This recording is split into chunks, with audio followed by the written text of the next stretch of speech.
You're listening to Head, a Star Wars podcast. Two fans, two generations, all things Star Wars begins now. All right, well, hello everybody. Welcome to Head, a Star Wars podcast and a very late night stream, I might add. I'm Eric Vansel. I'm Daryl Sanders. And we're your hosts for this show. So, yeah, I mean, it's actually been pretty interesting. Now, it's funny because with this whole Ahsoka thing, right? I mean, I don't know, it's funny because I've been experimenting on when the best time to watch this thing before our review is. And once again, I didn't do it on the day that it came out on Tuesday. I actually did it yesterday and, took the notes on it and did all the usual stuff. And I didn't watch it at all for like a second time today. So, in a way, I don't know if that's better or or not or whatever. I mean, when do you generally find that you're able to watch it from a week-to-week basis? For me, I usually try to watch it literally like the night of, but it's usually like later. So I usually kind of watch it just because getting home from work. So it gives me something to watch for bed. So I kind of will watch it on Tuesday nights, like probably around 10 or 11 o'clock. Yes, it's funny because generally what I try to do is I try to watch it when it drops, because our time it's like 9 o'clock. So usually it ends up being 9 or 10, somewhere around there, that I'm able to actually check it out. And then, of course, at times I'll try to watch it again, because usually what I try to do is watch it initially just for pure enjoyment. Like, okay, I just want to absorb the episode, and that's usually where my initial thoughts come from and all that stuff. And then I'll usually try to watch it again just to, oh, Ronaldo's with us. Hey, Ronaldo, it's been a minute. Ronaldo, hey, what's up, man? But I'll usually try to watch it again, just to refresh my memory, take notes or whatever. So it should be interesting. But with that, of course, we do have another episode before us. Ahsoka, episode 7. We are now one episode away. The next episode is going to be the season finale, and it's going to be really interesting to see where this is going now. So initial thoughts, I basically, not too much on it. I mean, I really thought that this felt, again, like Star Wars. I thought the ending of this episode actually particularly felt like an original trilogy-style ending. And, I think it successfully moved the series forward. I think there was a lot of highlights. There was a lot of stuff. Yeah, there was some issues. But I don't know. I didn't really detect. This time, I didn't actually have as many issues as I normally have. I found myself a little bit more absorbed. Like, anything that was going on with the story or whatever, I didn't, not too much jumped out. There is one thing that jumped out at me that really, it was something that my coworker Doug pointed out earlier, because he had seen the episode before I did. And he's just like, yeah, what is up with this? And he was making such a big deal about it that I was actually waiting for it. And sure enough, when it hit, I was like, yeah, man, this is a little odd to me. But, we'll get to that, of course, momentarily. I mean, probably pretty moment, because it happens pretty quick in the episode. But initially, I think, you know what, this episode was pretty solid. And Ronaldo, so far, the only one chatting in with his thoughts on this particular episode, says, thought this episode was great. The writing was better overall. I would agree. I do still think that there were times where I did feel like I was watching a live-action animated series, but I would overall agree with that. So what are your initial thoughts on this thing before we really dive into it? I thought it was a good episode. I think it's one of the better ones, definitely, which I'm thankful for. Right? It's like one episode away from the finale. It's finally hitting its stride, Right, exactly. Well, better late than never. Yeah, right, yeah. But I think I really didn't have too many problems with it. I would say I have one as well. I don't know if it's the same as yours. You say yours occurred early on. Um, I love to hear what that's going to be, but um, yeah, I mean I like it. I have some overall issues with something, but it's not episode specific, if that makes sense. No, that makes perfect sense because there's some things that, are carrying over, like as you're watching it, right? It carries over from the entire series almost. It's, Hmm. it's basically not necessarily contained to one single episode. A lot of times it can stretch over. It's just that maybe watching this episode actually emphasize that. I mean, and I remember, of course, again, I got my trusty notes again this time. I I remember there were things that were in there. Like there is something towards the end, I think, that I might have put in there that might be a criticism. But overall, I don't have a lot of criticisms about this episode. I don't have a lot of the same issues, to where it's going to be another case of us just like, you know, Shredding this thing. yeah, shredding this thing. And to that end, and that's why it's important actually, this comment is just popping in now. Um because David says, hello, gentlemen, I could taste the Starbucks coffee. Well, it isn't coming from us because, again, this episode, both Daryl and I, just from our initial thoughts, it's pretty solid. I mean, it's a pretty solid episode.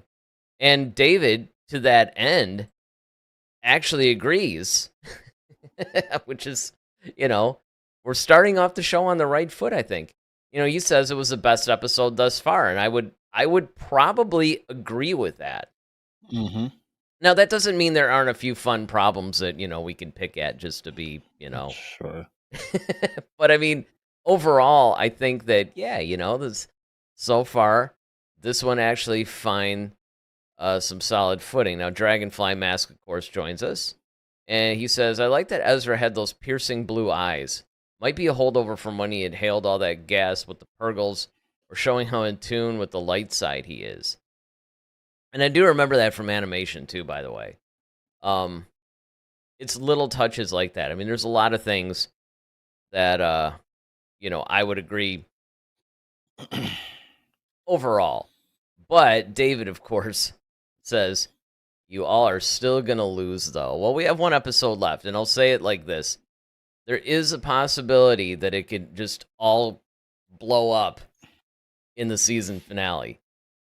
That's happened before, where a show is finally finding its footing, and everything's good, and then all of a sudden the season finale is just such a letdown that it really just poisons your feelings on the entire show. I mean, let's face it, Yeah. that can happen no matter how solid a show is. And again, with this show, I would say it's critical that the season finale is just on this upward trajectory, right, where it just knocks it out of the park. Because remember, the show actually had a really bumpy start in a lot of ways. Before we dive in, Ronaldo says, I think the best character is either Balin or Thrawn. And yeah, I wouldn't disagree with that. I would, and it really is difficult to choose in that case, because Balin, being of course a new character created for this show, is so strong and so excellently played by the late great Ray Stevenson that he's already made a huge mark. I mean, that's why it's just so tragic that the guy is not around to see the fruits of Yeah. his labor, really. But then again, Yeah. Thrawn's a pretty big legacy character. So, I mean, we'll go into the episode. We'll go into some of our notes, our thoughts. I also pulled up an article, too, with some interesting Easter eggs, some of which I pointed out in my notes. Actually, most of them. But some of I didn't. And we'll cover that as we go along, too. And so, of course, I mean, we see the whole C-3PO thing. But leading up to that, I really enjoyed the fact that we see Coruscant in this thing. Mhm. That, we're there. And again, because we have to see how this is going to transition to Hosnian Prime as, sort of the base of operations of the New Republic.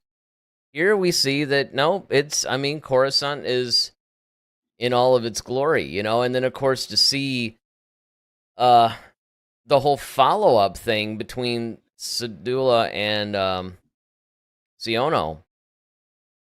Remember, when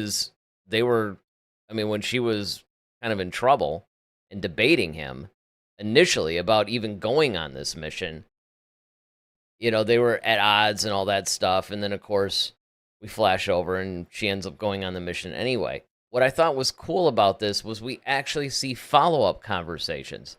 So often we never see that. Usually they'll have like some sort of a conflict or an argument or something like that, and they never really return to it. They just use it to set up whatever the storyline is that they're trying to tell at that point.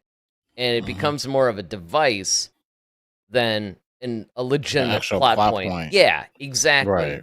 Right. And I thought it was really nice that they returned to that and went, no, we're not done here. There's consequence. Because, of course, now she goes on this mission. Now she's coming back, and it's like, well, you got to answer for some things right now. And that's, part of what was happening, in this scene. And then, of course, it just made for, I think, a lot of really good tension.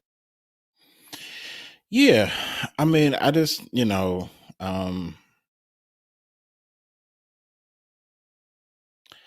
again, like I just wish the argument that was made in this whole tribunal, whatever they were trying to have, just made more sense. Like, I okay, agree. once again, like Yes. this senator is squawking about, oh, he's talking about Imperial remnants, but you do have any proof? It's like, dude, Morgan Elsbeth has been broken out by some, this whole we actually caught and see that hyperdrives were being stolen. This guy, completely was just, for the Empire. Like you have so much of the stuff that's evidence. It's like, okay, you at least have to give her the benefit of the doubt. See, That it's now, like, okay, even if it's not, even if you don't believe Thrawn is coming, which I could understand, you have to agree that, like, okay, she's somewhat justified in her pursuit of things. yes, but here's the thing, and it's funny what context could do just a few episodes later, because a few episodes before, when she was basically arguing with all the holograms, right? Saying, I want to go on this mission. I was basically right there with that line of thinking. But when you really stop and think about some of the counter arguments that are presented, like a couple of the Easter eggs that are in here, actually, you mentioned the Imperial remnants. That's a Legends thing. That's actually a Legends thing, and it was goosebump inducing to actually see or hear somebody say the words Imperial remnants in canon. So that was one thing. But honestly, from their perspective, because another little Easter egg that was thrown in there was, of course, we basically know where this is in the Mandalorian timeline as well, right? Because the attack that Moff Gideon, his whole failed attack had happened. I like the fact that they brought that in too. Yeah, that was another really cool thing, but it really also serves to give you a little bit of context, because you see that these guys are like, they're not seeing it the way we have. You have to remember that we're on this journey with Hera. We're on this journey with Ahsoka.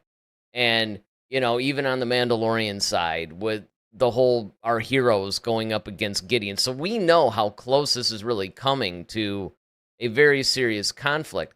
These guys, though, that are just basically in Coruscant, they're getting these reports, and I'm sure people are minimizing it. From their standpoint, I can kind of see where they might not think it's that big of a deal.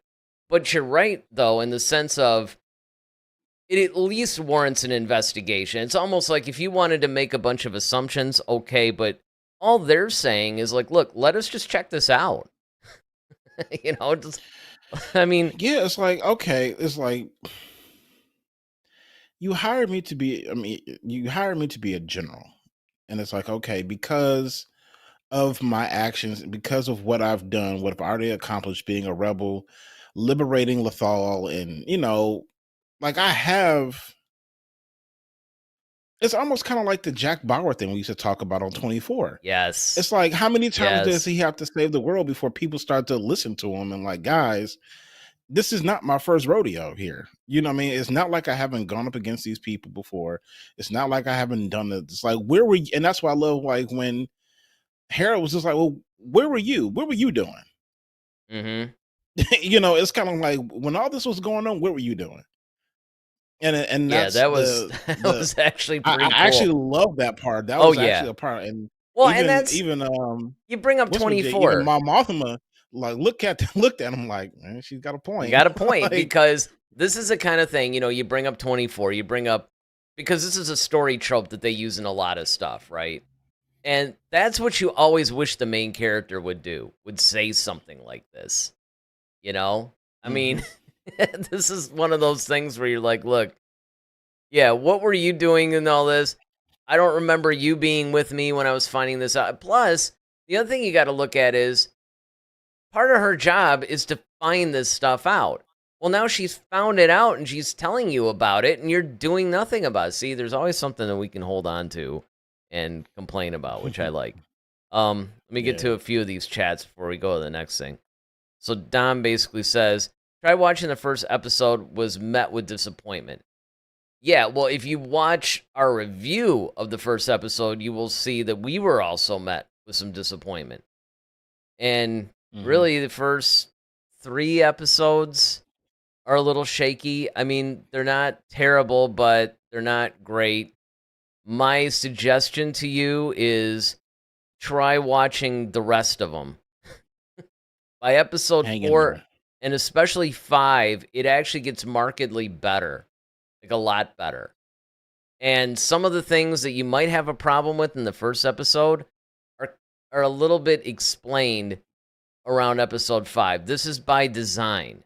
Now, whether you agree with that design or not is a different story, but it's not just the lazy writing or, some of the stuff that we more or less assumed. And again, I'm not saying that those first episodes were well written by any stretch, but a lot of that perception was by design. Dragonfly Mass says, uh, Amato Ziono is Kazuda from Resistance father. That's a nice tie into the sequels. It was weird that he's pushing back. Yeah, that's something we actually brought up during the first episode that he appeared. That was one of the Easter eggs that I featured, because I actually watched all of Resistance. We didn't end up doing a review or anything like that on it, just because it wasn't, it was really geared towards kids, and I couldn't do that to Daryl. Daryl, I know you didn't enjoy that one at all, and it was like, I No. already, because of Ronaldo, I'm going to put the blame Torture on me. Ronaldo. Because of Ronaldo, we already review Visions, right? So Mhm. I can't put Daryl through more torture just for the sake of. I mean, hey, look, it's fun. I mean, don't get me wrong, but the other thing is, with Resistance, there is actually a surprising amount of canon in that show. Like, there's a lot. That's one of the things that kept me. There's a couple of characters in that show that really kept me engaged, and there were a few plot points, I guess, that were really cool. Particularly the overlap with the Force Awakens and how they were all reacting to Hux's speech. I thought that was cool. But yes, that was something that we did point out early on. Well, the chats are on fire today. Ronaldo says, that's a big problem with this. They say there's no proof, yet there's literally a big mountain of evidence that there's at least something to be aware of. And I think that, yes, Mhm. that's what it comes down to. Nobody has to say, oh, it's this big smoking gun or something like that. But I mean, at least investigate it. You can't just whatever. It's like, it's nothing. Ted Adam Green joins us again. He says, hey guys, coming in late. Well, not too late. It's not like we've been going forever here. Almost forgot. We'll circle back tomorrow and listen to what I missed. Yes, that's good because that'll give us more views. So thanks for the coverage. All right. Ronaldo comes in with something. He says, if I remember correctly, Kaz said his father wasn't great. Yeah, he did actually. Hamato was basically characterized as being a little bit stern and everything. And that's another nice thing. Not only do you have that connection with Resistance, but they're even making his character very similar. And we're starting to get a glimpse into that. And this is a stark contrast to Saw Gerrera, because one of the big problems that we all had with Saw Gerrera when he was first introduced into, I think it was in the Clone Wars, the first thing was, I remember they rewrote or redrew the character or something like that. And it was like they sort of changed the nature of him or something. They definitely did that with one of the characters from the books. But I think that's been, okay. Dragonfly says, talking about Resistance, it is the weakest cartoon, but has some good world-building episodes, and that's a perfect way to describe it. It's very much about world-building, canon-building. It's worth a watch. It's only 2 seasons, I think. So if you could get through them, and again, there's some stuff where it's just really aimed towards kids. I mean, it's so obvious, right? Little silliness, little slapstick, but the characters are cool. I would actually like to see Resistance done in a more adult, serious way, because I think it actually had the foundations of a good show. It's just that they made it a little towards kids. And then, of course, Ronaldo, in what will probably be a surprise to no one, because Ronaldo is the outlier. He says Resistance was pretty fun, actually. And you know what? It was. I would agree with that, honestly. I would say, okay, Resistance was fun. Resistance had some good moments. I don't know if it was like the greatest thing in the world. Dragonfly has a good point. He says the racing subplots were great. They were. They were actually some of the best, and then the whole pirates taking over like their little base or whatever. I mean, there was a lot. That's what I'm saying. It was kind of a lost opportunity in a way, because even though they wanted to make a show that was aimed towards kids, they basically came up with something that could have been cool if they had aimed it towards an older audience. All right, so now we get to the first thing that, sort of bothered me a little bit. So I love the C-3PO cameo. Don't get me wrong. That I thought was awesome. Mm-hmm. Actually, to me, that was one of the best. Best surprises, yeah. Not only was one of the best surprises, I think it's one of the best uses of fan service. Like, this is fan service done correctly, because it made perfect sense from a plot standpoint to do this. And then, of course, having the surprise of Leia being the one to run interference and bail out Hera. And she's like, I don't know, some part of like the fence oversight thing or something.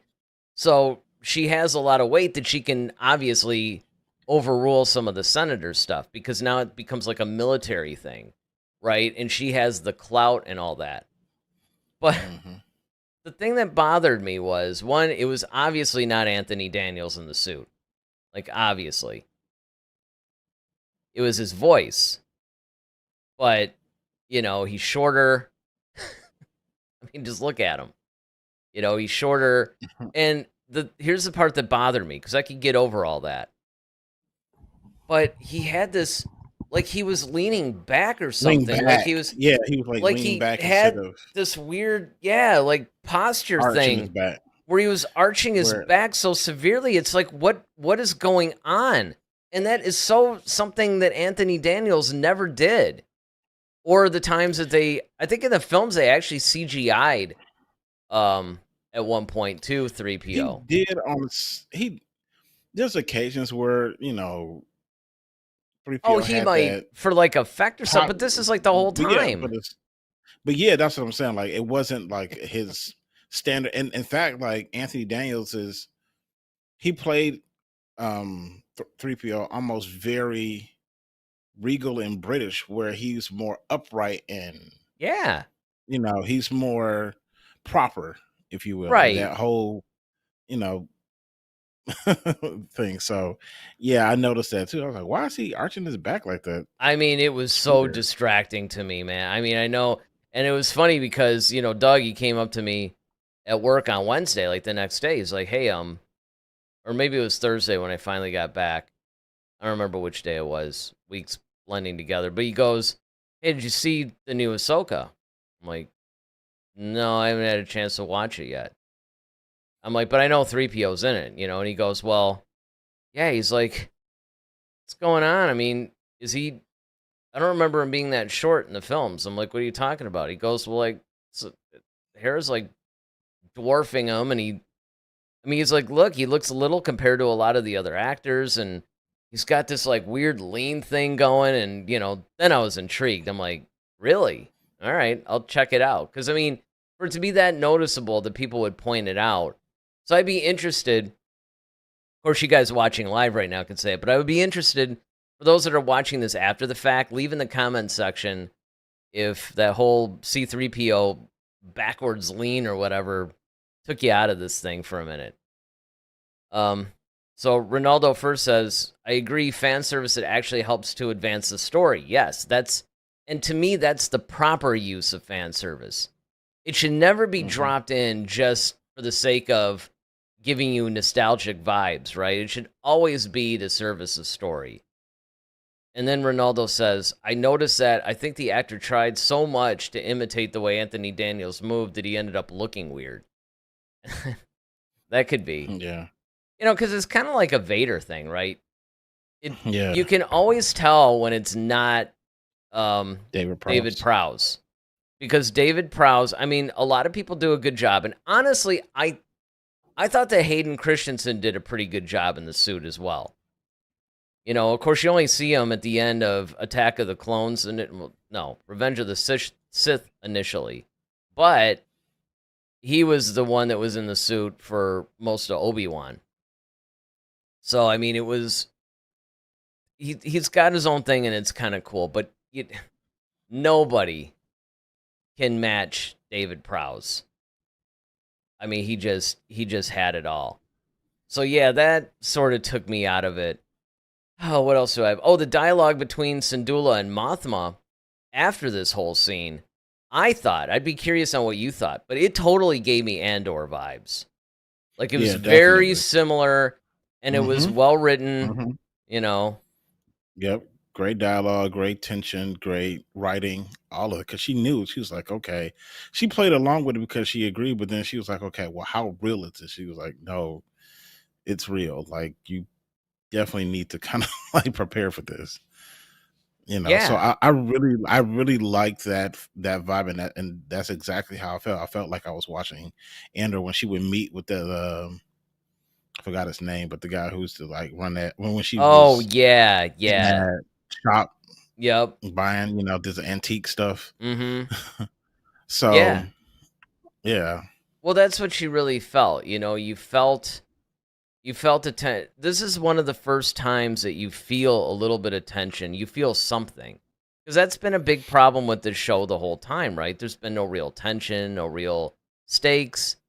These characters are just basically going through the motions. There's no challenges, really. I mean, kind of, but not really. This is the first time. This episode, I think, is the first time where you're really starting to get some of that. Ted Adam Green says C3PO is a rebel war hero in the defeat of the Empire. Let's just not mention that he was built by Darth Vader. Well, and to be fair, there's really only a handful of people at that point that I think even know. In fact, by the time of the original trilogy, I don't think anybody really knows. I mean, Obi-Wan knows. There's a few, but that protocol droid model is basically very common.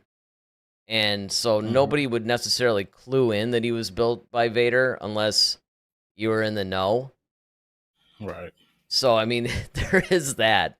But yeah, the point's taken, though. I mean, and of course, don't forget that Vader, and this is what was so great about that Bloodline novel, is the fact that the Bloodline novel by Claudia Gray, if you guys have not read it, first of all, it's like, that is a new canon book, by the way. And it's so good because one of the things that it deals with is that the New Republic finds out that Leia was Vader's daughter. And it's about how everybody kind of turns against her because now they don't trust her, and she has to fight that whole stigma. I mean, it's just really well done. See, that's another example of how they could just take that and make it a movie or a TV show. Like, that'd be a great TV series, actually. Like, put that out as, Absolutely. like a 10-episode series or something. Because there's enough other subplots in there, too. But it's like, why keep coming up with all these substandard plots and everything when you got all this built-in stuff? You don't even have to go back to the expanded universe like Legends. You could just go with the books that are canon now. Ronaldo says there's been no tension because we kind of know none of these characters will die. This is an interesting discussion because this is a discussion I had with a few people at work on Wednesday. Or maybe it was Thursday. It was someday this week. I'm going to keep saying that probably. But it's kind of hard to do a prequel because you know the fate of the characters. I mean, unless it's a new character, right? I mean, unless it's somebody like Balin, right? You don't know necessarily what's going to happen, so you could do stuff. But you could still write tension. Because even though you know invariably some of these characters survive, you don't necessarily have to have it to the character. It can maybe be somebody they care about, or it could be something they care about. There is a way to write tension and to get it, because you also don't know, is this person going to be critically injured? Now, maybe by the time we see them pop up and, whatever the next thing is, they're fine. So there's still ways that you could do tension. I don't necessarily think that it's impossible to do it. Although, I could see why some people might feel that way. And then, of course, now we switch over to the whole Anakin thing, the whole hologram deal. I like that scene. And honestly, from that whole scene, it was another goosebump-inducing moment. But when he rattled off the names and you had Hayden Christensen saying Asajj Ventress, I mean, that exploded my little head, just like when Luke Skywalker said Darth Sidious in The Last Jedi. I've often said this. I love it when characters from different eras reference, other ones. Or even, back when, Han Solo said, the Emperor and Snoke and all that. When they start talking about things that they wouldn't normally reference. So it was great to hear him talk about, Dooku and all that. But even though that was cool, Hayden Christensen as Anakin Skywalker dealt with those characters, but he didn't deal with Asajj Ventress. And actually, Asajj Ventress was not. This is like the first live action mention of her, actually. And so that name drop is very significant because even though she's dead technically by this time, it was just really cool to see that. Let's see, we got. Oh, wow. Look at all these chats. You guys are on fire today. Ronaldo says, I agree that you have to make tension, but there hasn't been a reason for us to get worried for someone's death. Yeah, I agree. And that's one of the things that we actually criticized earlier in this season is that, it's like, oh, the shields are down 10%. Oh, yeah. Like nobody, it's like they're on Xanax or something. Ronaldo says that Anakin hologram was great. I almost said Anakin or anagram. Anagram. Yeah. He goes on to say Hayden looked great in that armor. Yeah, I love the fact that they do the whole.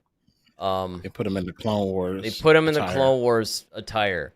So that's another cool thing too. Is it seeing Hayden Christensen as Anakin Skywalker in the Clone Wars attire? So that's really cool. Dragonfly says, Ventress drop was sweet.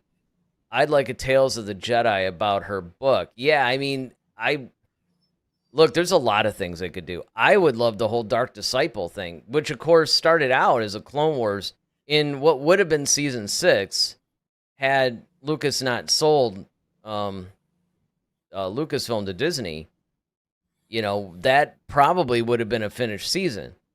But what happened was, for those of you guys who may not be aware, they basically cobbled together some half-finished episodes and finished them, or there was a couple of complete ones, I think, too. And so instead of a 22-episode season, you got like a 12-episode season or something. And they put that out as a season 6. But what they did was some of the other scripts that were floating around is they turned them into comics, they turned them into novels. Like Dark Disciple was one of those. Was that Jedi Lost? That one book that we read? Yeah. Yeah, and that ended up, and in fact, even though that was a novel, it read like a TV script. You had to get used to it.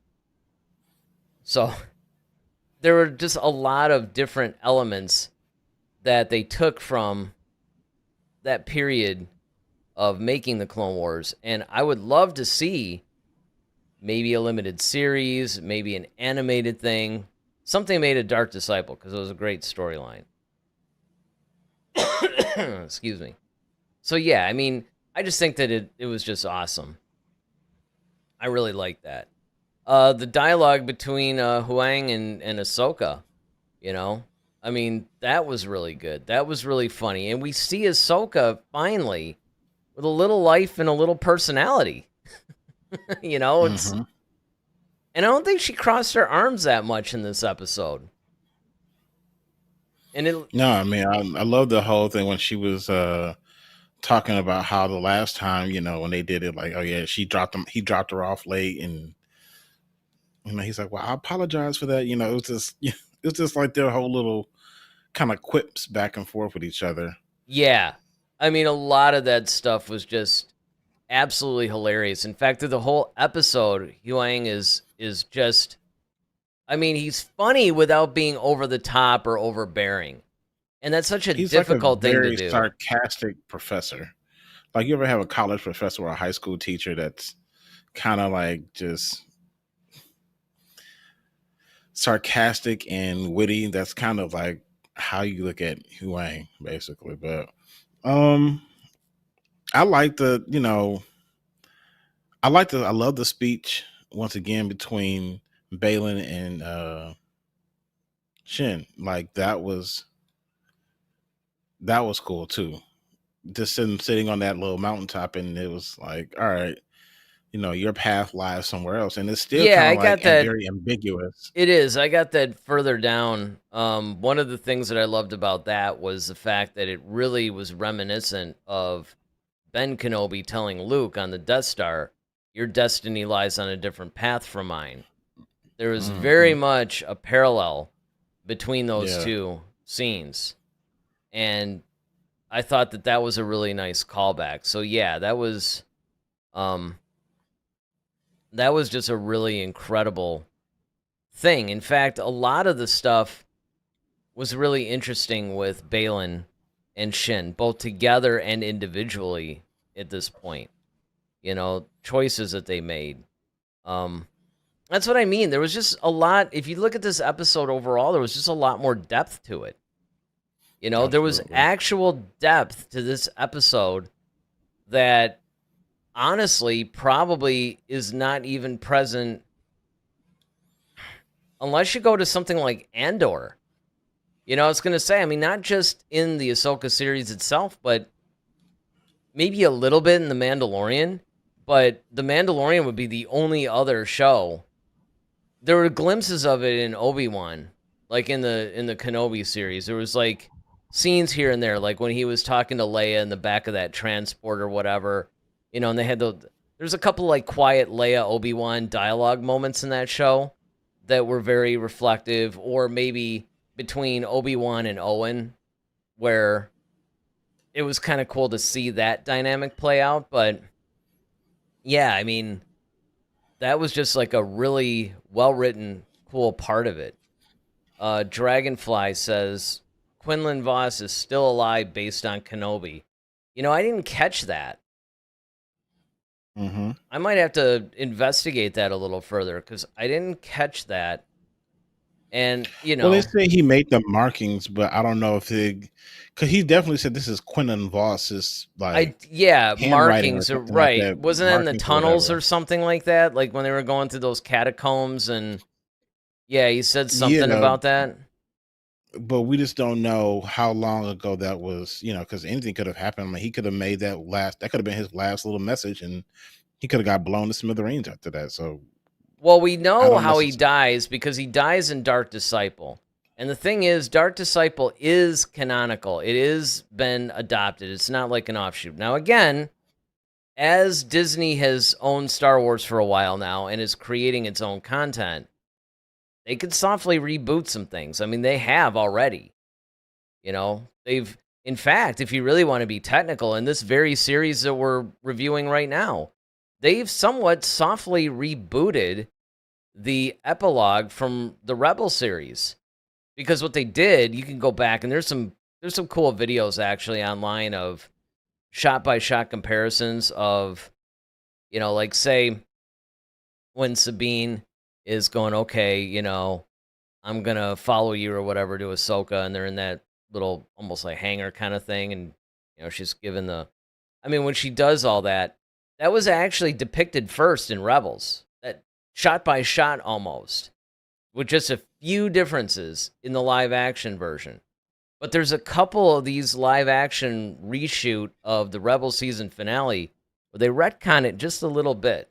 So Disney's not above retconning their own stuff. So we'll have to see what happens. David says, Ahsoka went from wooden to bad.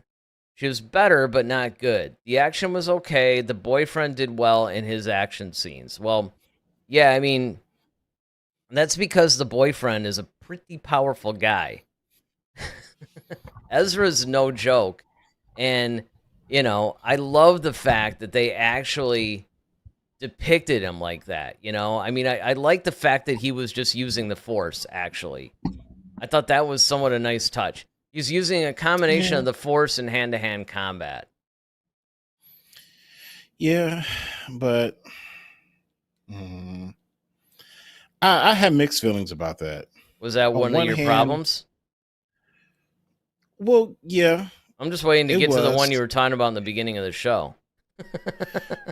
Well, it was just the problems I had, like with that whole scene, was once again, it was like, all right, these troopers are like shooting at them, and it's just like, I mean, we all know the stormtroopers are terrible shots, Well, we would have hoped they got past that. You had the Death exactly. And so, Troopers. Now you got the Night Troopers. It's like, but then you also have like, okay, like the the goofiness of like the little the Turtle People.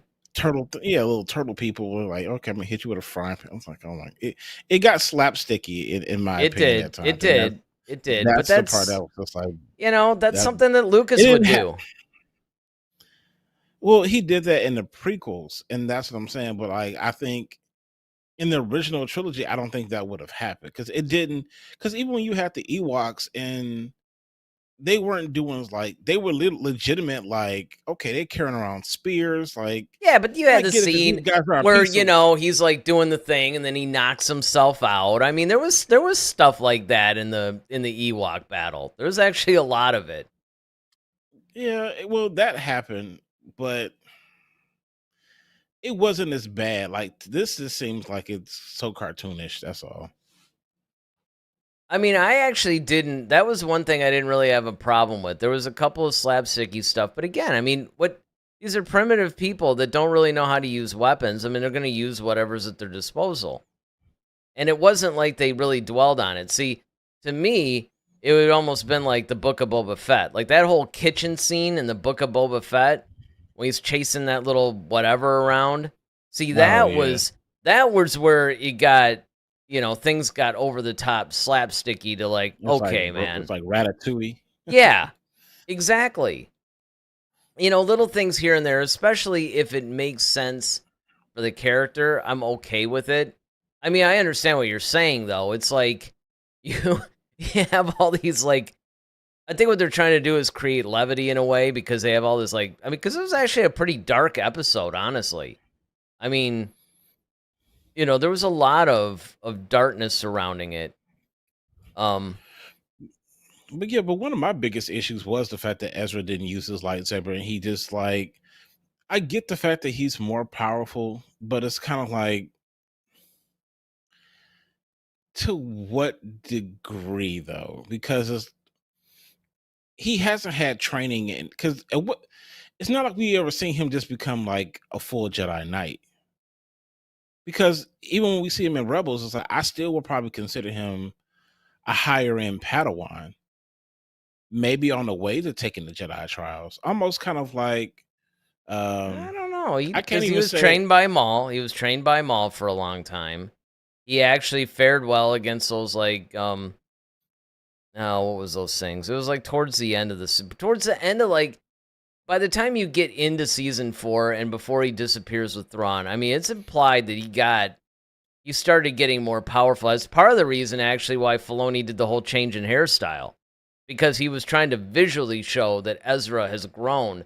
Because there was actually between seasons 3 and 4 a big time jump, and people forget that. It wasn't like it was a successive thing. So I mean, he had, I think, you the definitely see sufficient the training. maturity. You see the maturity in it, but I feel like it still would have been, because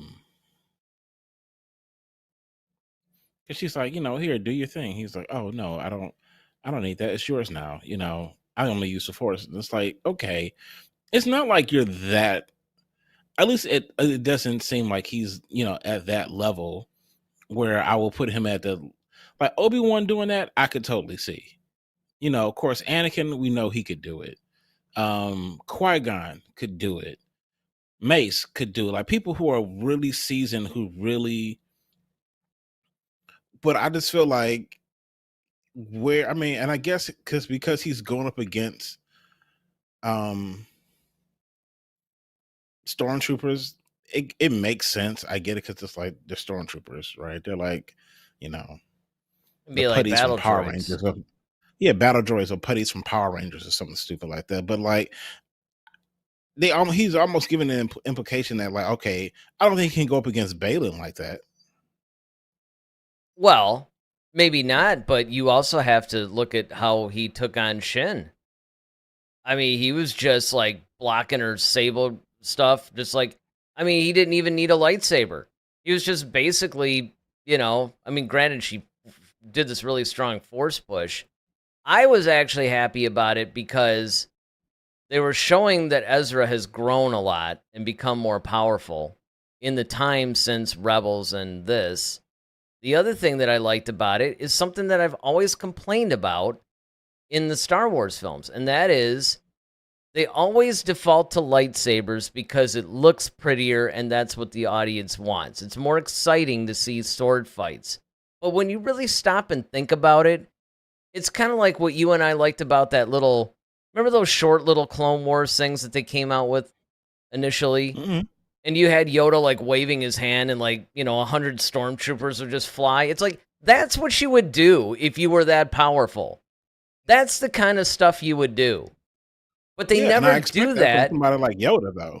Well, but I mean, I expect that from a Yoda. That's what I'm saying. Like telekinesis, though, is not really. I mean, that's like a, I mean, obviously, the more that you're practicing it, the better you're going to get at it.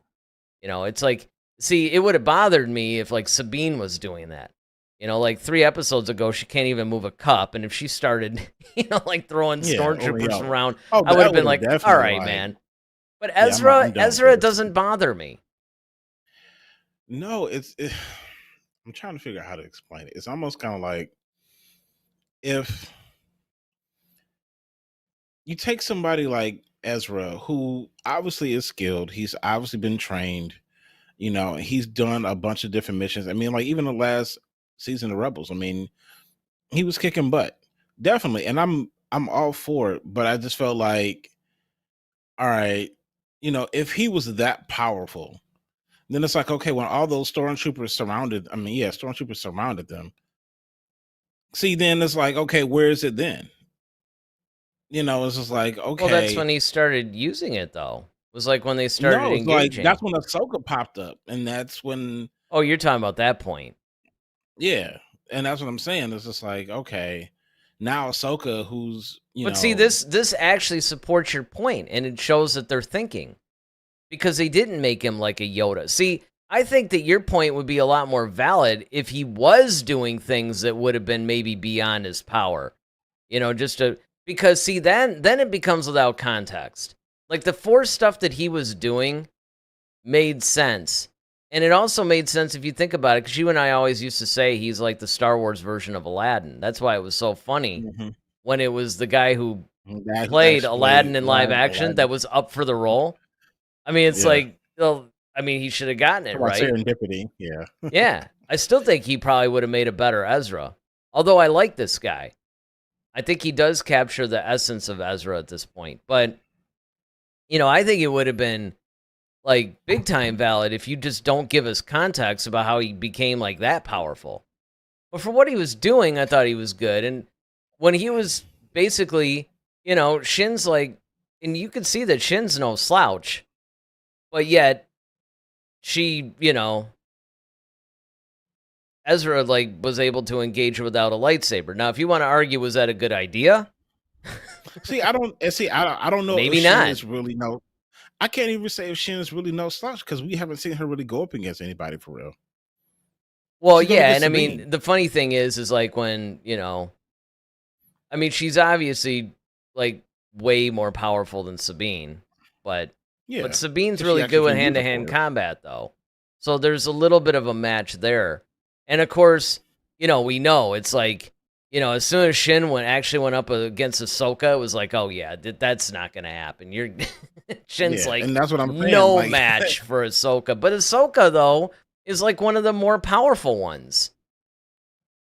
So, it is, I will give you this. It is hard to gauge where Shin is in the whole thing because, Sabine's not really there yet as far as like Jedi powers, but she is good at hand-to-hand combat and swordsmanship. So she can match Shin on that level, kinda. But, Shin hasn't really gone up against, I mean, we don't really know. It's kind of an isolated thing. So I would like 1,000% agree with that, actually. I mean, let me get to some of these chats because there's a ton of them. And Dwight joins us. So, hey, Dwight, we'll get to you, buddy. I see you in there buried in the chats. We're going to get to them. We're going to get to all you guys here. So, Ronaldo says an interesting one. He says, I want Jason Momoa for Quinlan Voss. It's funny because I can see that based on how Quinlan is drawn. yeah. He also goes on to say, I missed Ezra with a lightsaber. And, in this discussion that we're having, I should make it known, because I don't think I did when we started this. I did like the idea that he was using a lot of but I mean, I really do wish he had just taken the stupid lightsaber and just, like, I think we're going to find out more about this in the next episode, why he didn't.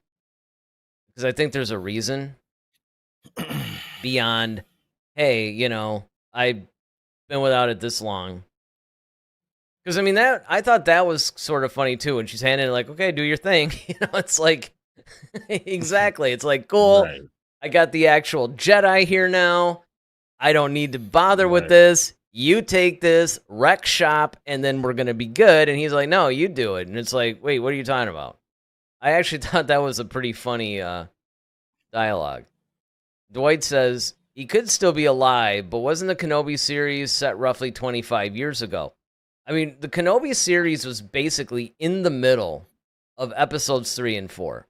It's 10 years after episode 3. It's roughly 9 years before episode 4.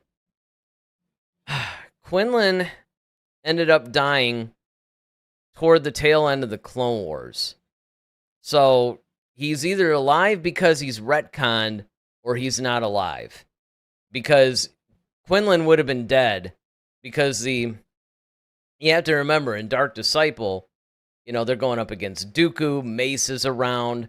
There's a really great subplot with Mace and how he's flirting a little bit with the dark side and letting anger get the best of him. And it's actually if you're a Mace Windu fan, Dark Disciple is a fantastic book for a Mace Windu fan. Like, even if you don't care about the other stuff. But, I mean, it was really fantastic. And, it really deepened Asajj Ventress's character. She ends up falling in love with Quinlan. I mean, it's like, it's a really wild, cool, well-written book, I thought. And I'm disappointed that it didn't end up being a Clone Wars episode, because that's what it was supposed to be. Ronaldo's got a lot to say tonight. Says, I love the turtle people. I said it. They're awesome. I don't have a problem with them. I mean, I think they're cool.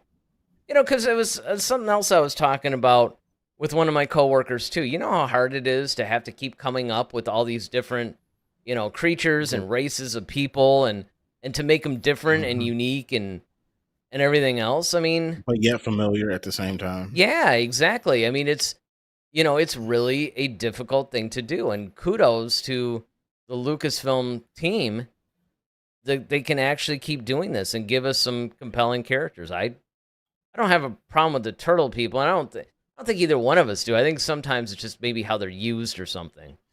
Ronaldo says, but I agree, they're pretty much prequel goofy humor. He says, wouldn't it make more sense for Ezra to use a lightsaber since he has more training than Sabine? Yes, but again, we don't know why he didn't do it. I'm not really sure. I mean, I'm trying to remember when did Sabine have the dark saber? Like, what season was that? Like 3. Well, it was before Kanan lost his sight, though. Yeah. But you're probably right. It's probably like early 3. I think early 3. Yeah. Early to mid 3 or something. Kanan loses his sight, I think, at the end of 3. And that carries on into 4. Because if I remember correctly, I think Kanan loses his sight. And we all thought that was just going to be like some season cliffhanger or something. But then it just like never came back. I mean, that was just like a thing. So it's just like, oh, all right, I guess we're gonna deal with it. Dragonfly says the younger generation tends to learn faster and grow in strength faster. But the difference, though, and this is what Balin was sort of alluding to when he had that, I don't know, one of you guys had chatted in the actual term for these Jedi, the ones that more or less train without masters, or, maybe they got, like, because, I mean, look, in Ezra's case, he was basically trained by a Padawan. Now, Kanan was right there. He was at the edge. I think he was supposed to take his trials or something, but Order 66 happened, and, it just never happened for him. But he was still technically a Padawan, but he did eventually, man, what was that? Was it in the, or maybe it was a Bendit? Who was it that basically made him a knight finally? Was it Yoda? I think it was Yoda. Yeah, Yoda. I think that he went into or no, it might have been either Yoda when he had to go against those, those like little acolyte thing. Yeah, right. Yeah. The Sentinels guards, and he had to kind of learn how to let go of Ezra. Like, okay, he was holding on too tight, and that was like his last. That was like his trial. Yeah. His trial, letting go. Yep. All right.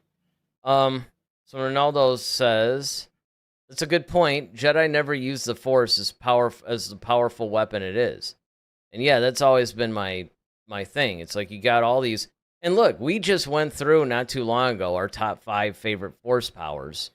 And in researching that, we went through like a gazillion other ones. I mean, if you go on Star Wars' little database or whatever, there's like a gang of Force powers.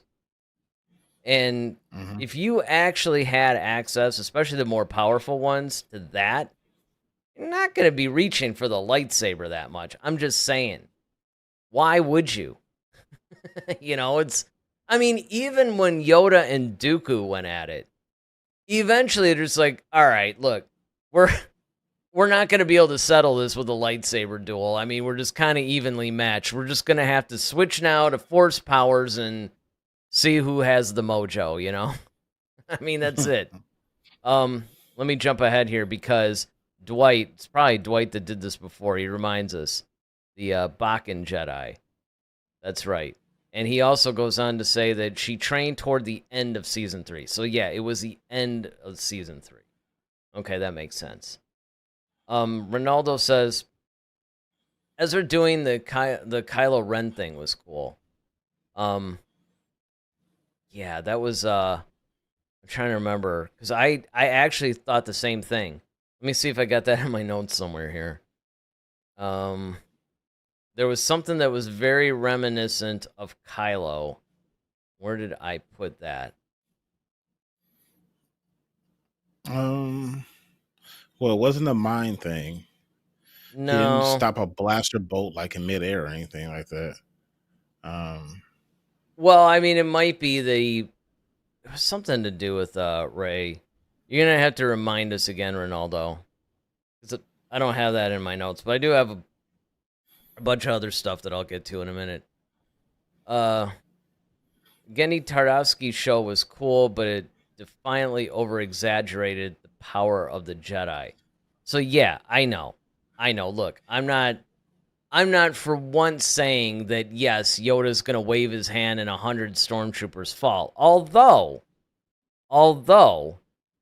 you know, you do have outside of that, canonically, these Jedi that are bringing down Star Destroyers with the Force. Because look, I mean, if you really go by the definition, where it doesn't matter what the size is, if you're powerful enough, I mean, there was a book, I think it was a Legends book, though, where I think it was Yoda, where he just like altered the orbit of a planet or something. I mean, you could say, okay, guys, this is getting a little far-fetched.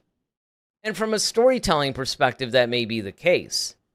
But, I mean, if you're talking about being able to tap into this force that's in all living things, then, I don't know. That would actually be a good sequel discussion to... Remember that show that we just did not too long ago where we discussed the whole force and it was, in and of itself, it was... Yeah, I mean, even if you look at Vader, though, I mean, like the fact that... So I know, like in the video games, we saw Star Killer. You know, he was able to to pull down Star Destroyers and stuff. But if you watch the Kenobi series, like when Vader grabbed that whole ship that was about to take off, or Rey did the same thing. Yeah, and then destroyed it with lightning. Exactly. Or here's another one, because you know people don't actually point. I mean, you and I point this out on a lot of our shows actually, but I don't think that this is on the conscious. Like there's some force powers I think that when people see it. Especially in the original trilogy, because everybody's just so familiar with it. But when you really stop and think that Vader is force choking a guy, like, you know, on the next ship or whatever. Like, he's just, you know, the guy's like a hologram and he's like force choking him. Or the fact that Luke can actually project himself across the galaxy in a, you know, and have a whole lightsaber duel. I mean, like when you're that powerful.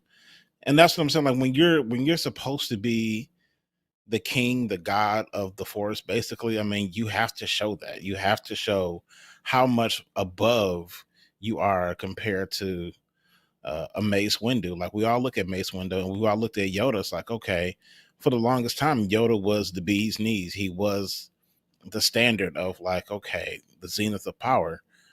But then until you really see Luke, you know, doing stuff, you're just like, yeah, Yoda's been replaced. Yeah, and exactly. And I mean, because now you're dealing with grandmasters and things like that. Dragonfly says, Mace trained Depa, Depa trained Kanan, and Kanan trained Ezra. So could Ezra learn Form 7 from a Force Ghost Mace? I mean, you could, sure, why not? I mean, look, I mean, even though that whole like hologram thing, we find out, because that was another little Easter egg, that we know that Anakin actually recorded 20 such recordings for Ahsoka. Now, I don't know if they were necessarily implying that she hasn't watched them all yet. I don't think she watched that particular one. That particular one she was watching was like the last one. Or if she was like, you know, maybe she's like cracking into him for the first time now that she's had her little reawakening thing. I don't know. Possible. She had left the Jedi Order, right? So, I Well, mean, the other thing too is just that Mace Windu's form, that wasn't something that was just known to everybody. That that's wasn't just true. given out because of the nature of how you have to use it. You have to tap into the dark side to really get the benefit out of it. And if you're not really strong enough to combat it, so to speak, Hmm. they didn't want to take the risk of somebody trying to do it, and all of a sudden you spaz out, and now, oh look, you're a Sith Lord now. Yeah, exactly. You would have to be controlled.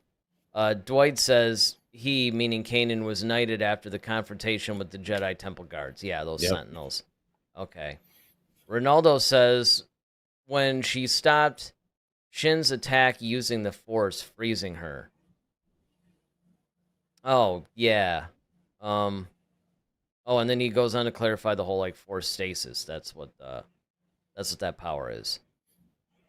Yeah, I mean, it was cool. There was a lot of. I do like the fact that they are advancing some of these Force powers a little bit and bringing them in. That's one of the things, actually, that I will say that Disney is doing 100% right. Is they're not limiting it to pretty lightsaber battles.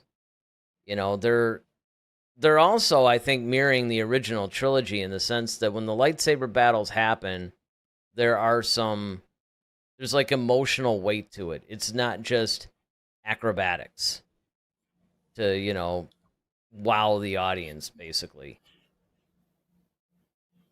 Now, Dragonfly, with your point, says true, but in Legends, Deppa knew some Form 7, not sure if she still does in new canon. And that's really, I'm trying to think. Is Deppa in new canon? I'd have to look at that one. But seeing as that like Kanan it was a Padawan, I don't think she would have taught him that Well, not, maybe as a yeah. Padawan. No, probably not. That's probably not a skill you give a Padawan. And Light of Order For the 66, aforementioned reason. it's like, oh man, I really should have taught him 4-7. But Dragonfly says the darkest and one of the most powerful things Ezra did was force a trooper to walk off the edge. Yeah, that was pretty crazy. There's a lot of, I mean, that's the thing. I mean, when you look at the totality of a lot of these characters, both what they've done in Rebels or the Clone Wars, and then what they're doing now in Ahsoka, I think that there's a lot of hope for the future of the show. Now, again, like I should preface this. I mean, they could screw it all up in the next episode. I think it started with episode 4. It's like, all right, this is getting a little bit better. 5 was, I think, the turning point. That was when we were getting it like, okay, now it's starting to feel a little bit more like it should. And then, of course, the last episode was elevated from there, and now this one. So, I don't know. Let's see. Let me go back and see what else. Oh, and I mean, so here's the thing. The Purgle were cool, but one of my problems was the mines kind of looked fake when they were exploding on them.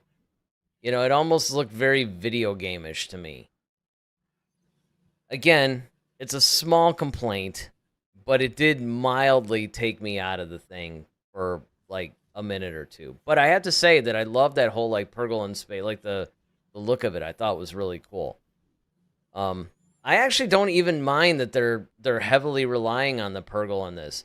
Like, one of the things that I remember you and I used to joke about all the time was the fact that, the space whales, they're going to force them. He's going to somehow shoehorn those things into here, Mm-hmm. And he did, but they don't feel shoehorned. They feel like a legitimate part of the story, which I appreciate. So here's one of the major problems that I had towards the end. Let's see if it matches one of yours. So I like the dialogue between Ezra and Sabine. I like the conversation. But the problem that I had with it is the fact that it still felt more like they were delivering lines than having a conversation. Yeah. When you look at the original trilogy, the actors just when they're delivering these lines, and remember, these are foreign to them. Like that script was completely foreign to these guys in 77. It's like, I don't even know what this is. I mean, they're basically in this movie going, yeah, I'm in this movie. I have no idea what this is. But yet, their conversations in that felt like real conversations, like real dialogue between these two. Whereas using the Sabine and Ezra conversation as an example, it felt more like line delivery. It wasn't even really so much that it was wooden or stiff. That was more of a prequel trilogy thing. But it just sounded like people just regurgitating a script to me. So I don't know if it hit you the same way or differently or what. Yeah, I mean, that's the thing, it's a chemistry thing, and that's what I don't really get from this cast just yet. Is chemistry. When you talk about Mark Hamill, Harrison Ford, Carrie Fisher, all those three had legitimate chemistry. I mean, Harrison Ford and Carrie had a different type of chemistry. Yeah, I was gonna say. And then Carrie was taking a lot of chemistry. Yes, she was taking a lot of chemistry. So, I mean, I think that's what also helped, their portrayals of their characters, honestly. But, yeah, it just, in some cases, yeah, it does feel like they're saying the line. They're not delivering it. They're not making you believe their characters and care about them. That's the thing. It's like you have to really make us want to care about you. And right now, like even Ezra is like, that's what I said. Like even when they met each other, when Sabine turned around and Ezra standing there, like, oh yeah, I knew you'd get here eventually. And it's just like, yeah, it was like it didn't way too seem like, casual. Now that was the one yeah, thing, like Ahsoka's reaction to Ezra, that made more sense to me. See, yeah, that felt a little bit more real and natural to me. yeah, exactly. So Chad says, "Here I am." There he is. Chad, you done playing Apex over there, buddy? Or let me put one. You put one of his moves. Hi, Chad. Yeah, exactly. So it's always good to see the Chad. Now it's complete. Dragonfly said it was nice to see the same trick won't work on Thrawn twice. Well, that's the thing. Thrawn. So this is another point that I had, actually. I might as well get to this one now. It was really nice to see, again, I talked about in the last episode about how Thrawn is a lot closer to his book version in this show than he even was in Rebels. And I really appreciate that. In this episode in particular, you see his deductive reasoning in just full force. You see his strategic genius in full force. You see that he's like 1 or 10 steps ahead of everybody.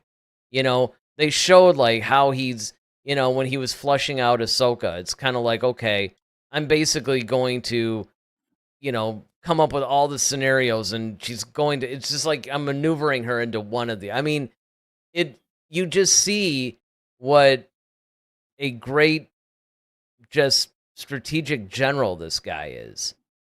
And I really appreciated seeing that on display here. One of the things that I miss about Thrawn, it's like I felt like we didn't have and this has been my complaint. I felt like we should have gotten him early because I really want to see more of him. We don't get a chance to see enough. When he's there, he's cool. But it's like I want to see more of him, and I hate the fact that we've only gotten basically 2 episodes. Now I'm sure he's going to be in the last one as well. But I really want to get into Thrawn. Well, I think we all do, but there's a couple of things that I would say and answer that. Number one, the show's called Ahsoka, not Thrawn. I would like a show called Thrawn. I would watch a show called Thrawn. It would probably be my favorite show. All Thrawn, all the time. I would love that. But the other thing that I will say in answer to that, though, is that I honestly think that part of the reason why Thrawn showed up so late, I really think they're setting this up for season 2. I think that what's happening is season 1 is about them getting to Ezra and Thrawn and facing him, and out in the unknown regions or whatever. And then season 2 will be about his conquest, because there was a lot of really interesting things that I was reading, some of the theories, because like the whole Hosnian Prime thing, right, that I had mentioned earlier. And we're all like, well, why did they move from Coruscant to Hosnian Prime? Well, it's like, is it because Thrawn comes back and destroys Coruscant? Now, we know in Legends, the Yuuzhan Vong actually destroyed Coruscant. And then in like some sort of weird truce or something, the Yuuzhan Vong actually allowed the New Republic to rebuild Coruscant. But they could be mirroring something like that, where Thrawn comes back and there's like this big battle or whatever, and maybe Coruscant, maybe they have to then relocate the New Republic. We don't know. That's like an interesting thing. Let's see. Ronaldo says, yeah, it sounded like people reading a paper. Yeah. And you said it didn't bother me a lot, but it didn't feel natural. And then he says, but we've seen this so much that I'm kind of getting used to it. And I'm afraid that's the problem. I think it's really, I don't even know if it's necessarily getting better. You might say, okay, it's because look, when Lars Mikkelsen is playing Thrawn, it doesn't sound like he's saying lines. It sounds like he's in the moment. There's Ray Stevenson. He doesn't sound like he's delivering lines. He sounds like he's, having that natural, like, because it's really good acting. So I think in a lot of cases, you just have to say, okay, is this isolated to a few characters, or are we in a situation here where, maybe there's some bad delivery, poor writing? I mean, I don't know. But it's going to be interesting to see where that goes. And is it us just getting more used to it, or is it really improving? That's going to be the question. So let me see what I got. Oh, here's something else that bothered me. The bond between Sabine and Ahsoka kind of drove me nuts. I mean, I could see that with Luke and Leia because they're brother and sister. Anakin and Luke because father, son. There's certain things like that. But, I mean, she doesn't even know how to move a cup across a table or something. And they're all trying to make them like dyads in the Force almost. Well, I mean, I get the Padawan master thing, I guess. You can make that argument, and they do. There is book evidence for that. You don't see it so much in the films or anything like that. Maybe a little in the animated shows, but you do see it in the books where they'll like telepathically call to each other. But I don't know, for some reason, even though there are canonical explanations, it just bothered me. Well, it didn't it started to bother me at first, but the reason why it didn't completely bother me was because Sabine really didn't know what it was. She just could say like, all right, it that's was a good weird. point. It was like a feeling. Yeah. Whereas Leia, the problem I had with Leia, she was just like, Luke, we have to go. I know exactly where he is. It's like, you've never used the Force a day in your life. I mean, not willingly. So it's just like, how all of a sudden you just know how to, what I mean? And I get, yes, you could say there's a connection because they're twins and they're brothers. Just, I get it. But Yeah, it's still like, one cuts her finger, the other one says, ow, that kind of thing. Yeah, exactly. It's like, okay, it's like, okay, you can feel that, but you can't feel that Luke is your brother and you kissed him like 10 minutes ago, but all right, whatever. Right. Like early in the movie, you were just lip locking with your brother, and now all of a sudden, but that's besides the point. But so that's why I said, and that it didn't bother me as much, simply because it's not like Sabine knew exactly what it was. She was trying to figure it out. She's like, well, it's a feeling, but I feel like she's okay. And that was like, but she couldn't really tell Ezra, and Ezra has she now see has Ahsoka reached out to Ezra like that or something like that, then it would have made more sense Yeah, because that at would have least made more sense. they're both force wielders, so they have experience with that. That's it. They've But had experience with it. See, again, it's just like with Visions, man. It's context with me. I just need a little context. But the other thing is, though, that's true. Everything that you said, yeah, that's absolutely a good point. And I should also say, if I haven't already said this during this review, that the things that bother me in this episode, it's not like it bothers me the same way as previous episodes where I'm, yelling into the mic and getting all heated and, have to decompress after we get off the air because I've just, I need to bring you a drink. Right? Exactly. It's like, maybe I need a drink or some Xanax or something. I mean, it's not the same thing. When I say these things bother me, it really is just like maybe it took me out of it for a second, or it's like I don't know if this really landed for me or really worked for me. But it's not like I really hated it, right? I mean, I still stand that okay, this episode overall was great, but there's a few things, and that's also because for everything that they do, like that whole Ahsoka Sabine thing, which again, I mean, it wasn't like it bothered me horribly. It just bothered me a little. But now you go to the Night Sisters, and they are truly menacing. They are very much like the novel versions. And I really enjoy that part of it. I like the fact that if you're going to take source material from Legends, well, then make them like Legends.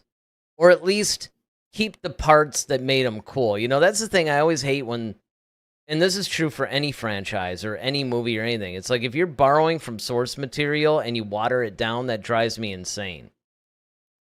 But they're not. I mean, the Night Sisters, you get that creepy, weird, like, I don't know about these chicks, So, I mean, that's pretty cool. And then, of course, you talked about earlier Baylan and Shin's conversation. Mm-hmm. I absolutely adored his parting lesson where he says, impatience for victory ensures defeat. Mm-hmm. That's another one of those, like, you like, wow, that's like good life advice, actually. I mean, it's like exactly one of those, like, those profound, those profound things, antidotes that you could use. And it's again, going to be like on your email sign off or something, right? Exactly. But I mean, one of the things that I found to be very cool about that, though, is like this goes into something that you and I have talked about all through the show, is that Baylan's not really that bad of a guy, really. He's not an evil madman, bent on destruction. Right, he's misguided. He has some issues with the Jedi. He's looking for something, and he's going, okay, Shin's obviously craving more power. She's a little bit more in line with Thrawn and what the Empire's trying to do now, and, that kind of thing. And his trip is a little bit different. And so I think what he was trying to do was impart to her, like, look, I get what you're trying to do, but just, be careful. It was almost kind of like the Obi-Wan Anakin thing in Revenge of the Sith, when they were sort of having that little parting thing. I mean, they didn't know it was going to be the last time they parted as friends, but it was, and it was a really nice dialogue. That's what that reminded me of.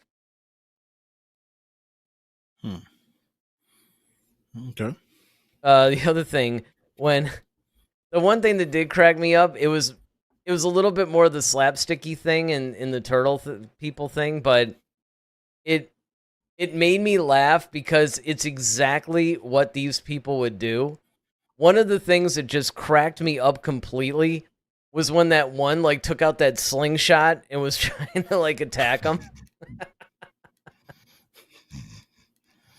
Man. I mean, I don't know. It's such a peaceful. Because it's so peaceful. Yeah, and it's like, that's all they have, right? And it's just like, all right, Actually, the part that actually cracked me up was like when they were trying to be nosy, they were looking at that hatch, and Ezra told them no, go back inside, and shut the little thing, yeah. Just no, that was that was pretty funny too. That was actually pretty hilarious. Let me get to some more of these chats. All right, so Ronaldo says, I wouldn't say it's getting better. I think it's not as bad as it used to be. And that's a very important distinction, actually, is the fact that you have to take these things with.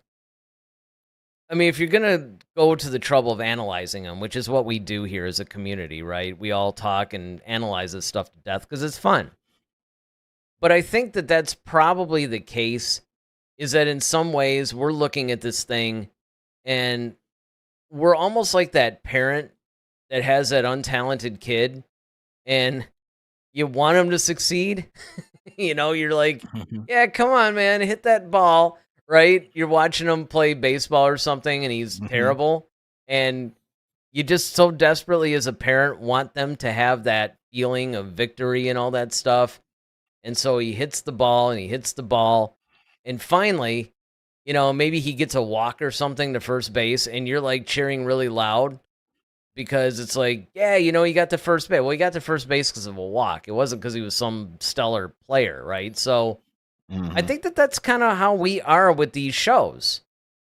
We want them to be great. We want them to succeed. We want Star Wars to live up to its name.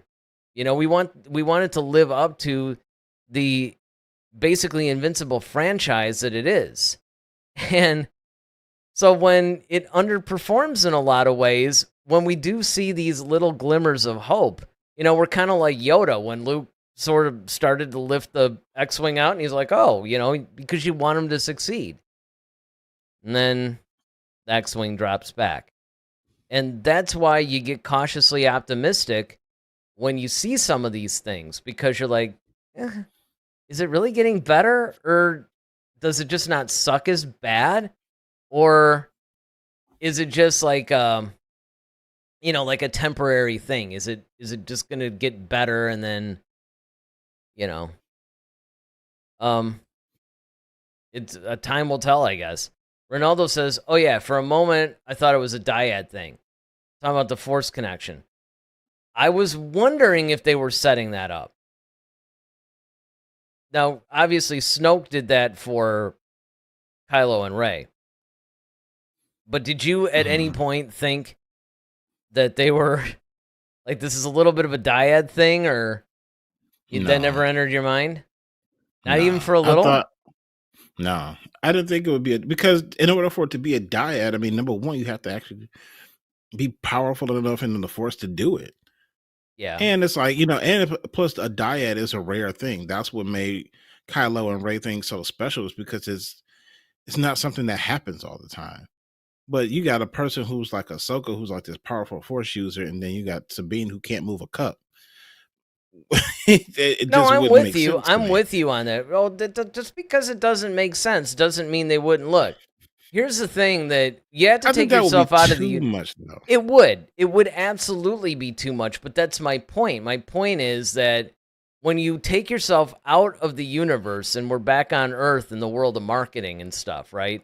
And you get something that seems like a cool idea. Now, you would hope that Filoni would be responsible enough to go, all right, this is pretty much like all the points that you just made.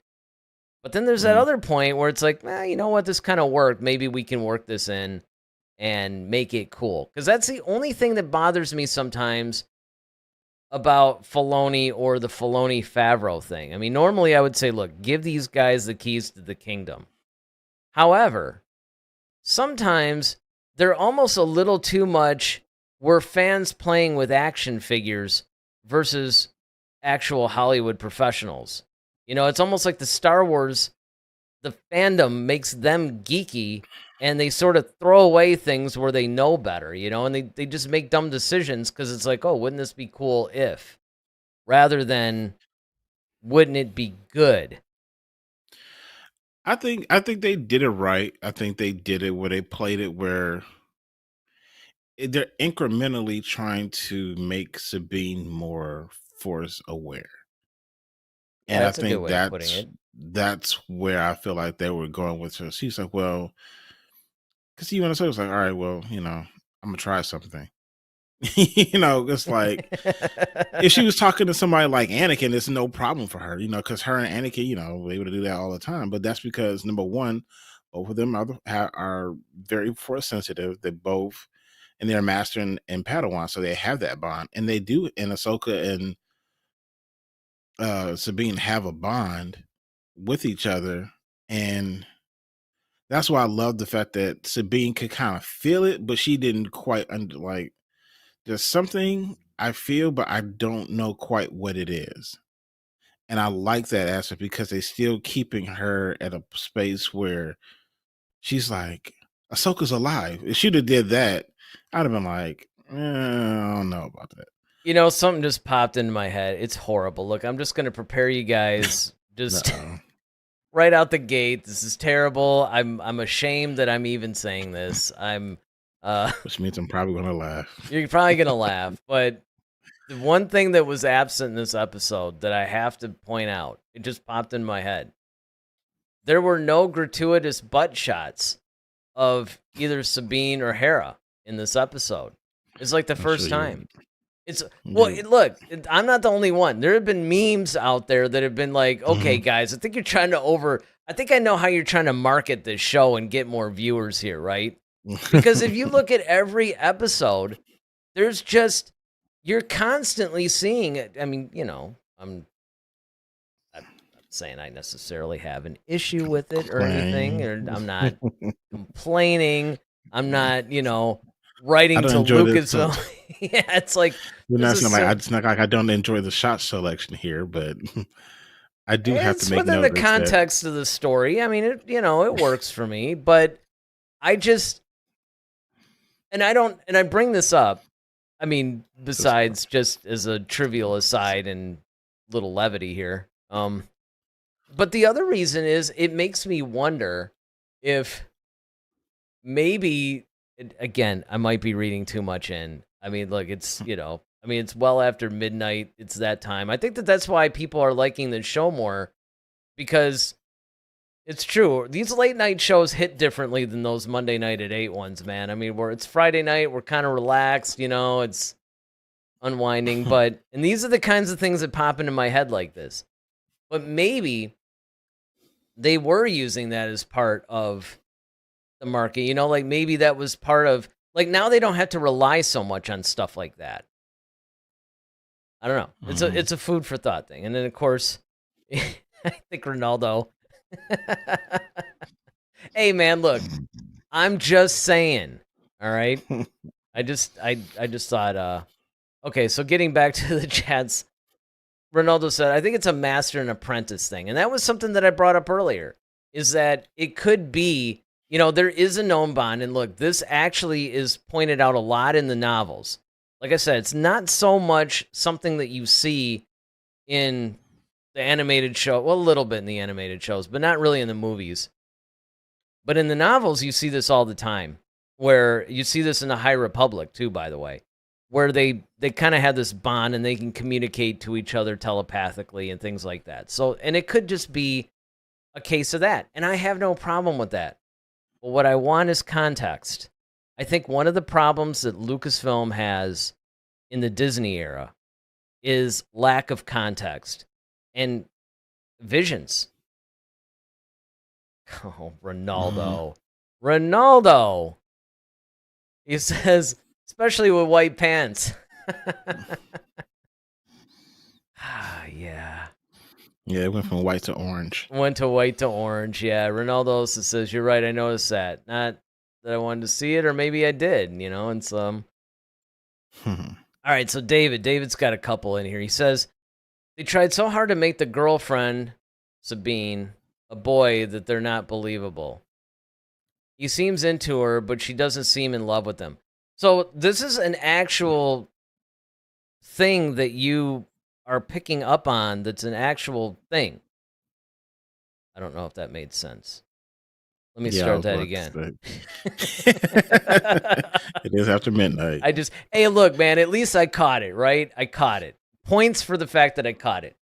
This is a thing that has been a criticism, because in Rebels, it was implied that they were a romantic interest. Like they were moving into that direction. And now the live action version, it's sort of like, it's always referring to it like a brother or something. Mm-hmm. So this is something that in the fandom has been really divided. Me, I never really cared that much. I mean, I don't care. I'm just, it's not a thing. Yeah. I don't care. I'm not vested in them as a couple or anything like that. Just in Twilight. In fact, exactly. In fact, in some ways, I think it's better if they don't, because that is the cliched. That's a crutch. I don't remember if I really was all that enthused about it in Rebels. I might not have minded it in Rebels simply because maybe it was like a natural progression. But in this, and especially when you factor in all the time that's passed, maybe there was a window for that and it just passed, and okay, now they got this brother-sister thing going. Now, I don't know if it's a Luke and Leia kind of brother-sister thing or, that remains to be seen. But that's by design. She's not supposed to be in love with him. They have kind of that brother-sister relationship. So, David's second thing is he says, Mr. Vansel said it best. You all want this to be good more than it is good, but it's the equivalent of DBZ fans wishing Dragon Ball Evolution would have been good. It's wishful thinking. The show is a D+. Okay, so next week, after we do the series or the season finale, and we do kind of so what'll probably happen is this, just to give you guys a little bit of a window, provided that our schedule holds up, right? And whether a show is pre-recorded or not. I mean, the nice thing about the Friday at 11 shows is the fact that, we can probably do them live unless something goes really late. But whatever the case, next Friday will be, of course, our review of the season finale, episode 8. The following Friday will probably be like a retrospective. We do this a lot of times when we do these review shows, where we do like a look back on the season. When we do that one, we'll probably delve into what grade we could give Ahsoka and what the overall thing is. I'm not going to say it's a D+ show, though, right now, because we don't have the full show. I mean, it's just that simple. Now, you can go thus far. Maybe it's not landing for you. Maybe for you there's more problems than there are good things. But then you get somebody like Ronaldo, who there's more good things and bad things. I'd be willing to bet Ronaldo, you're probably like, it's an A- show, maybe. I don't know. I mean, because Ronaldo did also agree with a lot of the problems that we've had with it too, though. So there is that. But there's just a lot that you have to digest. Let's see what we got. Ronaldo says, it looked like they were kind of in love in Rebels until they weren't. I don't think it's a good idea. And I think we can all universally agree that it's probably the easiest, cheapest thing for them to do. Maybe not so much the best thing for them to do. I don't know. I think you have to be really careful. You can't just throw two people together. I mean, they barely have chemistry as brother and sister. We just got through saying, these guys, I mean, almost sound bored. Again, I didn't mind the dialogue. Like, the actual dialogue that they had, I thought was great. It wasn't too much. One of the things that I was afraid of when they had their whole reunion was it was just going to be all this gushing and all this, emotional. I mean, it was actually quite tempered and nice. I like that. All right. So, a nice little, closing thoughts on the episode. Give me your closing thoughts on the episode. You guys do it too in the chats. And let me know, what you guys are thinking there. And of course, your rating, 1 to 10. Closing thoughts on this episode, I would say it's a definite 7.5, maybe pushing 8. I don't want to give up to Ronaldo like 7.95 or, Right, 7.73 or, Yeah, I'll probably say like a 7.5, 8. It was a really, to me, I think it was a really solid. I'll even, you know what? I'll give it an 8. It was a solid episode. I think we got enough action. I think we had enough. We had another growth with a lot of characters, a lot of depth in this episode. So yeah, I'll give it an 8. Yeah, I'm right there with you. I'm giving it an 8 because of all the same things. Because not only did it have enough of each of the elements, but I thought the balance was nice. I thought the balance hmm between the storylines was nice. That's something that we didn't really talk about much tonight, but if you really look at how they handled the Thrawn part versus the Sabine and Ezra part, Ahsoka, they had Balin and Shin. I mean, they had a lot going on, but yet I thought it was a nice balance. I thought the tone was cool. It was menacing and sinister when it had to be. It was upbeat and everything when it had to be. It was action packed when it had to be. Like nothing was overdone or underdone. So again, there were some things though. I mean, I don't want to give it like a 9 or a 10, obviously, but I'm gonna go out on a limb and say, look, this is probably my favorite episode so far of the season. As much as I love Thrawn's introduction in the last episode, and to me that elevated that last episode big time. I thought that was a great introduction. I'm gonna go and say that I think this is probably my favorite episode. Okay, so people are starting to chat in their choices. First, though, Ronaldo says, exactly, more like an A for me. Not the best, but definitely a fun time. And, of course, in true Ronaldo fashion, overall, a fun, enjoyable episode, 9.1. 9.1. It's just like a little bit better than a 9, but not quite a 9.5 or even a 9.2. Dragonfly says 8. It is my favorite episode so far. I'm an Ezra fan. And that's something that I didn't really expect to happen, but I was skeptical of live action Ezra and what they're going to do. But I find myself actually feeling the same way. I'm curious. I'll go on record too and say, yeah, I'm an Ezra fan. I really like the way they're portraying him in this. He still has that aloofness and that fun that he had in the cartoon or animated show, excuse me. But he did show growth. He has like more of an even temperament.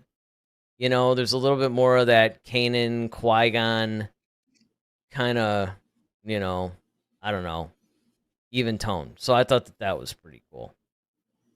So, all right, before we wrap it up, what do you need to see in episode 8? And this is big because it's the season finale. We got to see if they're going to actually get off this time. Are they both going to end up in the known regions, or is one going to be left behind? And to see what Hera's next move is going to be, and I really want to see like more exposition with Ahsoka, since the show is called Ahsoka. I feel like we haven't really delved that much into her character, like her evolution thus far. Like we've seen some things. Okay, she had the whole thing with Anakin and the World Between Worlds things, but like I feel like there's more that we are not getting from her. Like there's a whole period of time. Like okay, where the heck were you doing the Clone Wars? I mean, not the original trilogy. We still haven't gotten that yet. So, Well, the other thing that I thought was a little strange, was it her? She's like rattling off a bunch of Jedi's name or something in the last episode, I think it was, and she omitted Luke. And I'm like, you're spending all the time. Luke is a pretty big omission. I mean, I don't remember what the context was, but I remember thinking that. I remember thinking, oh, that's a really weird thing considering you just spent all this time with him. and the fact that it's your master's kid. Yeah, exactly. And the fact that he's more powerful than any of them. I mean, if Luke had shown up on that planet, it just would have been over. They're like, none of them could stand against him. Yeah. And that's the thing, and that's what you have to be careful about. So I'm going to say a lot of the same things. I need to see First of all, the other thing that I thought was really cool was how Thrawn showed his strategy by, excuse me, pretty much saying, you know what, it's fine. You know, we were defeated, it's no problem. Now we have all these, like, canisters or whatever loaded. I want to know what's in them. What's in those things? Also, I want to know about Balin. Like, I want to finally figure out what the heck Balin's, his whole And deal is. I hope that they wrapped up this storyline in this season, considering the actor passed. Right. Because if that's open-ended, man, you know, then you got to wonder, well, how are they going to deal with that? So, yeah, I want to see that. I want to see what's Thrawn's end game. You know, maybe this whole thing ends, like this season might end with him going into the inner worlds, right? Like maybe the Shamir is like right above Coruscant and then, you know, fade to black.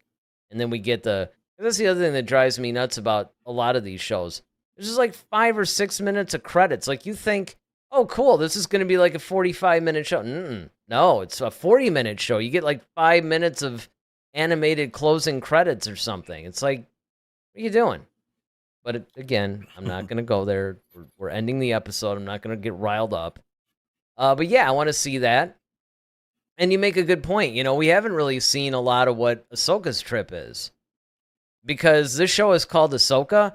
It really should just be called Rebel Season 5 in live action. Because that's exactly what this is. This is like a Rebels.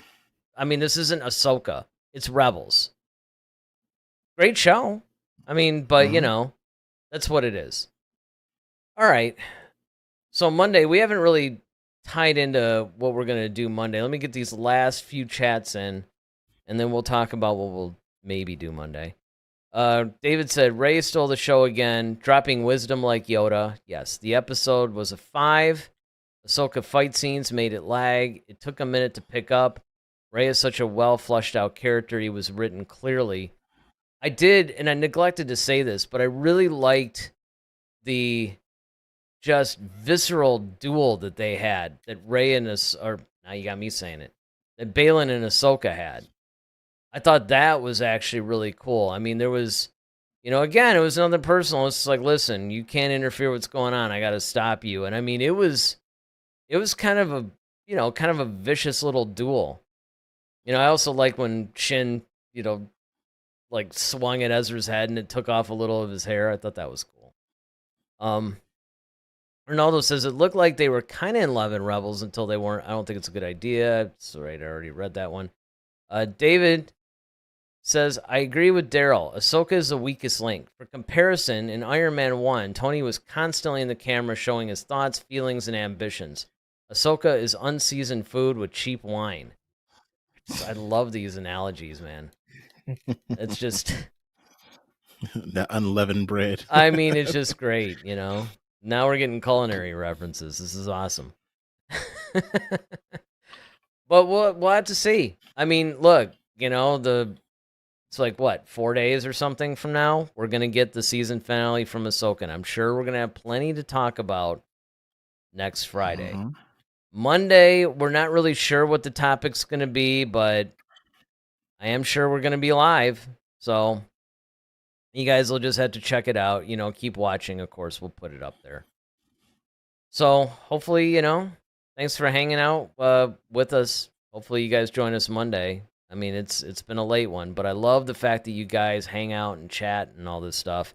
If you haven't had the opportunity to hit the like button, hit the subscribe button. If you haven't already done so, of course, there's links in the description. You can join our Discord. You can, you know, tip us or something with Buy Me a Coffee or do one of the membership packages. So all kinds of opportunities for you to help us out. So until Monday, I'm Eric Vansel. And I'm Daryl Sanders. May the Force be with you. Always. Head to Head, a Star Wars podcast.